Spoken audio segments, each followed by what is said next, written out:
Yo, what's up, Team Hunt Fitness? So I'm back with a question of the day. Well, I always say how I'm going to do these all the time, and I never do. But anyway, I got a great list of questions on Twitter and Facebook, and I'm going to answer a bunch of them. Not in this video, but you'll see.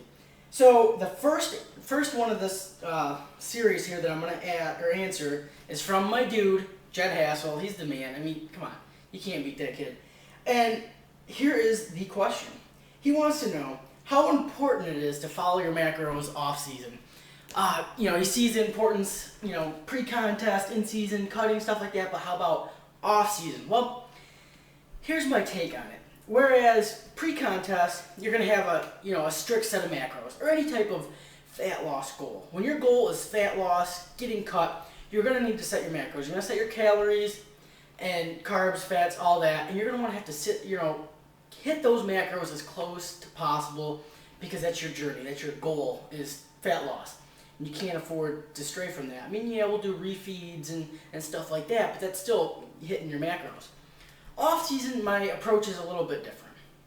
I still set all my clients up with their specific macros to where I think they should be. I'll set protein where it is, I'll set their carbohydrates and set their fats, and I'll tell them, boom, here you go from there. But here's where I differ from pre-contest to off-season. Off-season, the main goal is to hit those macros, hit them, and if you go over a little bit, hey, it's okay. Whereas pre-contest, if you screw up your macros and you go over, significantly over for a day, we're going to have to adjust for that, you know what I mean? It's going to be, all right, well, Tuesday, I screwed up. All right, so now we're going to have to, lower carbs or lower fat or whatever, you know what I mean? Whereas off season, it's just, you went a little bit over. How'd you feel? If you feel good, all right, well, shoot, how about we bump up the carbs or fat or whatever you need?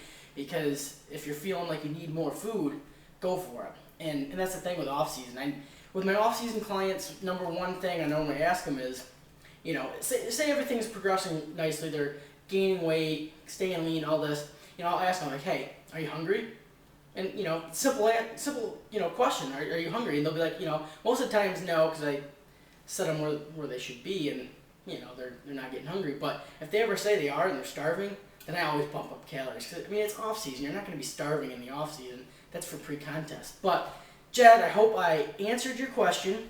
Whereas, we're always going to follow our macros, but off-season, you have a little bit more room for variance. So, keep asking the questions. If you guys aren't following me on Twitter, it's just at Hunt Fitness. Like the Hunt Fitness Facebook page and all that good stuff. And subscribe to the channel. And yeah,